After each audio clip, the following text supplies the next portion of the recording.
Salam sejahtera untuk kita semua. Yang terhormat Ibu Wiwit Apriani, SH M.Hum, selaku dosen pengampu mata kuliah pengantar hukum Indonesia. Di sini kami kelompok 10 akan mempresentasikan materi kita dengan judul Pokok-pokok Hukum Perdata. Di sini saya akan memperkenalkan anggota kelompok 10. Yang pertama, Ahmad Ihsan Muzaki dengan NIM 2023-2137. Yang kedua, Muhammad Lutfat Anggara Pratama dengan NIM 2023-2127. Yang ketiga, saya sendiri Alfonso Danwarta dengan NIM 2023-2145. Dan yang terakhir, Salwa Almahabah Dahlan dengan NIM 2023-2136. Perkenalkan, nama saya Ahmad Ihsan Muzaki, NIM 2023-20137. Saya akan menjelaskan tentang pengertian hukum perdata. Istilah hukum perdata pertama kali diperkenalkan oleh Prof. Jojo Diguno sebagai terjemahan dari bahasa Belanda, yaitu Burgerlijk Recht Wetboek pada masa pendudukan Jepang. Di samping istilah itu, sinonim hukum perdata adalah civil recht dan private recht. Pendapat Vollmer, dia mengartikan hukum perdata adalah aturan-aturan atau norma-norma yang memberikan pembatasan dan oleh karenanya memberikan perlindungan pada kepentingan perseorangan dalam perbandingan yang tepat antara kepentingan yang satu dengan kepentingan yang lain dari orang-orang dalam suatu masyarakat tersebut, terutama yang mengenai hubungan keluarga dan hubungan lalu lintas. Sejarah hukum perdata di Indonesia. Hukum perdata tertulis yang berlaku di Indonesia merupakan produk hukum perdata Belanda yang diberlakukan asas konkordansi, yaitu hukum yang berlaku di negara jajahan Belanda sama dengan ketentuan yang berlaku di negeri penjajah. Dalam perspektif hukum sejarah, hukum perdata yang berlaku di Indonesia terbagi dalam dua periode, yaitu periode sebelum Indonesia merdeka dan periode setelah Indonesia merdeka. Yang pertama, hukum perdata pada masa penjajahan Belanda. Sebagai negara jajahan, maka hukum yang berlaku di Indonesia adalah hukum bangsa penjajah. Hal yang masuk untuk hukum perdata. Hukum perdata yang diberlakukan bangsa Belanda untuk Indonesia mengalami adopsi dan perjalanan sejarah yang sangat panjang. Pada mulanya, hukum perdata Belanda dirancang oleh suatu panitia yang dibentuk tahun 1814 yang diketuai oleh Mr. J.M. Cambridge pada saat 1776 sampai 1824. Tahun 1816, Cambridge menyampaikan rencana kode hukum tersebut pada masa pemerintahan Belanda didasarkan pada hukum Belanda kuno dan diberi nama Ontwerp Cambridge. Yang kedua, hukum perdata sejak kemerdekaan. Hukum perdata sejak kemerdekaan berlaku di Indonesia didasarkan pada pasal 2 Aturan Peralihan UUD 1945 yang pada pokoknya menentukan bahwa segala peraturan dinyatakan masih berlaku sebelum diadakan peraturan baru menurut Undang-Undang Dasar, termasuk di dalamnya hukum-hukum perdata Belanda yang berlaku di Indonesia. Hal ini untuk mencegah terjadinya kekosongan hukum di bidang hukum perdata. Kemudian asas-asas hukum perdata. Beberapa asas yang tergantung di dalam KUHP Perdata yang sangat penting dalam hukum perdata adalah yang pertama, asas kebebasan berkontrak. Asas ini mengandung pengertian bahwa setiap orang dapat mengadakan perjanjian apapun juga, baik yang diatur dalam undang-undang maupun yang belum diatur dalam undang-undang. Yang kedua, asas konsensualisme. Asas konsensualisme ini merupakan asas yang menyatakan bahwa perjanjian pada umumnya tidak diadakan secara formal, melainkan cukup dengan adanya kesepakatan kedua belah pihak. Yang ketiga, asas kepercayaan. Asas kepercayaan mengandung pengertian bahwa setiap orang yang akan mengadakan perjanjian akan memenuhi setiap prestasi yang diadakan di antara mereka di belakang hari. Yang keempat, asas kekuatan mengikat. Asas ini adalah asas yang menyatakan bahwa perjanjian hanya mengikat bagi para pihak yang mengikat diri pada perjanjian tersebut dan sifatnya hanyalah mengikat. Yang kelima, asas persamaan hukum. Asas persamaan hukum mengandung maksud bahwa subjek hukum yang mengadakan perjanjian mempunyai kedudukan, hak, dan kewajiban yang sama dalam hukum.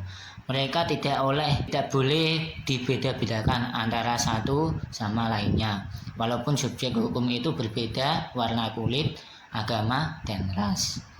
Yang keenam, asas keseimbangan. Asas keseimbangan adalah asas yang menghendaki kedua belah pihak memenuhi dan melaksanakan perjanjian. Yang ketujuh, asas kepastian hukum. Asas kepastian hukum ini bahwasannya hakim atau pihak ketiga harus menghormati substansi kontrak yang dibuat oleh para pihak sebagaimana layaknya sebuah undang-undang. Mereka tidak boleh melakukan intervensi terhadap substansi kontrak yang dibuat oleh para pihak. Yang kedelapan, asas moral. Asas moral ini terkait dalam perikatan wajar, yaitu suatu perbuatan sukarela dari seseorang yang tidak dapat menuntut hak baginya untuk menggugat prestasi dari pihak debitur. Yang kesembilan, asas perlindungan. Asas perlindungan mengandung pengertian bahwa antara debitur dan kreditur harus dilindungi oleh hukum. Namun yang perlu mendapat perlindungan itu adalah pihak debitur karena pihak ini berada pada posisi yang lemah. Yang ke-10, asas kepatutan. Asas kepatutan ini berkaitan dengan ketentuan mengenai isi perjanjian yang diharuskan oleh kepatutan berdasarkan sifat perjanjiannya. Kemudian yang ke-11, asas kepribadian. Asas kepribadian merupakan asas yang menentukan bahwa seseorang yang akan melakukan dan atau membuat kontrak hanya untuk kepentingan perseorangan saja. Yang ke-12, asas itikat baik. Asas itikat baik ini merupakan asas bahwa para pihak yaitu pihak kreditur dan debitur harus melaksanakan substansi kontrak berdasarkan kepercayaan atau keyakinan yang teguh maupun kemauan baik dari para pihak. Kemudian pembagian dan sistematika KUH Perdata. Yang pertama, pembagian KUH Perdata. Berdasarkan ilmu pengetahuan hukum, hukum perdata dapat dibagi dalam 4 bagian, yakni hukum perorangan, yaitu mengatur manusia sebagai subjek hukum, serta hal-hal tentang kecakapan untuk memiliki hak dan bertindak sendiri melaksanakan hak-haknya. Kemudian hukum keluarga. Hukum ini mengatur hubungan yang muncul karena kekeluargaan seperti perkawinan beserta harta kekayaan antara suami dan istri, hubungan antara orang tua dan hak anaknya, hubungan antara wali dan anak, serta pengampunan. Kemudian hukum harta kekayaan. Hukum ini mengatur hubungan hukum yang dapat dinilai dengan uang. Hukum ini meliputi hak mutlak dan hak perorangan. Kemudian hukum waris. Hukum ini mengatur tentang harta benda seseorang jika ia meninggal. Hukum waris ini mengatur akibat dari hubungan keluarga terhadap harta peninggalan seseorang. Kemudian yang kedua, sistematika KUH Perdata. Berdasarkan sistematika yang ada dalam KUH Perdata Bürgerlich Witbook, hukum perdata terdiri atas 4 buku, yaitu Buku pertama perihal orang yang memuat hukum perorangan dan hukum kekeluargaan. Buku kedua perihal benda yang memuat hukum benda dan hukum waris. Buku ketiga perihal perikatan yang memuat hukum harta, kekayaan yang berkenaan dengan hak-hak dan kewajiban yang berlaku bagi orang-orang atau pihak-pihak tertentu. Buku keempat perihal pembuktian dan kadaluarsa yang memuat perihal alat-alat pembuktian dan akibat-akibat lewat waktu terhadap hubungan-hubungan hukum.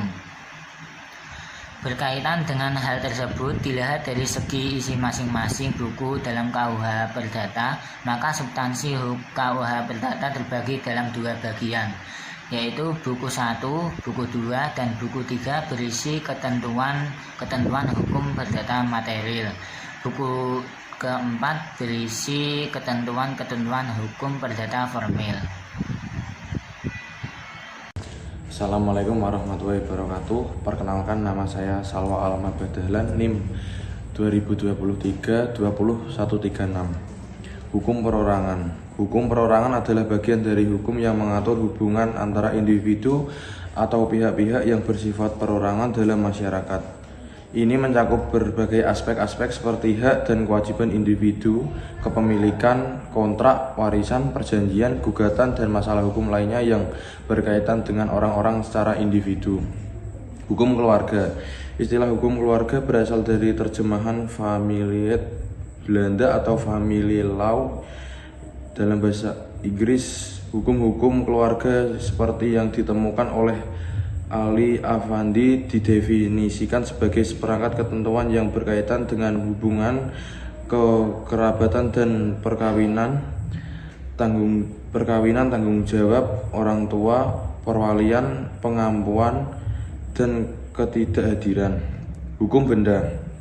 Hukum benda adalah hukum yang mengatur atas benda menurut Soediman Kartodiporjo.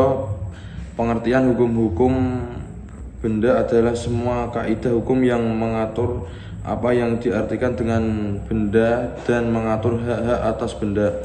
Lebih lanjut, Sri Soewij Masjud Sofyan menerangkan bahwa sistem pengaturan dalam hukum benda adalah bersifat tertutup.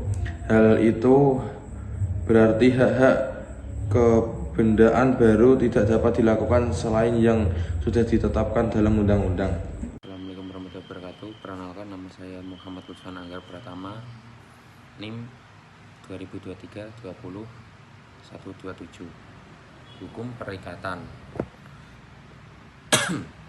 Dalam ilmu hukum perdata, perikatan adalah suatu hubungan dalam lapangan harta, kekayaan antara dua orang atau lebih, di mana pihak yang satu berhak atas sesuatu dan pihak lain berkewajiban atas sesuatu. Hukum perikatan. Hukum pembuktian dan kadaluarsa.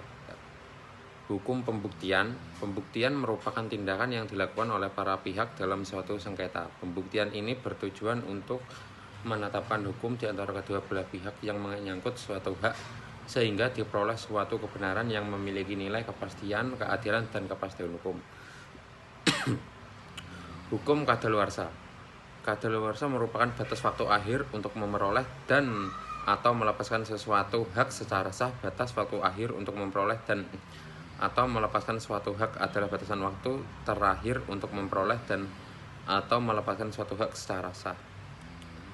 Kesimpulannya adalah, dengan demikian dapat dikatakan bahwa pengertian hukum perdata yang dipaparkan para ahli di atas kajian utamanya pada pengaturan tentang perlindungan antara orang yang satu dengan orang lain. Akan tetapi di dalam ilmu hukum, subjek hukum bukan hanya orang, tetapi badan hukum juga termasuk subjek hukum. Jadi untuk pengertian yang lebih sempurna, yaitu keseluruhan kaidah-kaidah hukum, baik tertulis maupun tidak tertulis, yang mengatur hubungan antara subjek hukum satu dengan yang lain dalam hubungan kekeluargaan dan di dalam pergaulan kemasyarakatan. Terima kasih. Itu saja yang dapat kami sampaikan dari kelompok 10. Apabila ada salah kata maupun perbuatan, kami mohon maaf. Sekian dan terima kasih.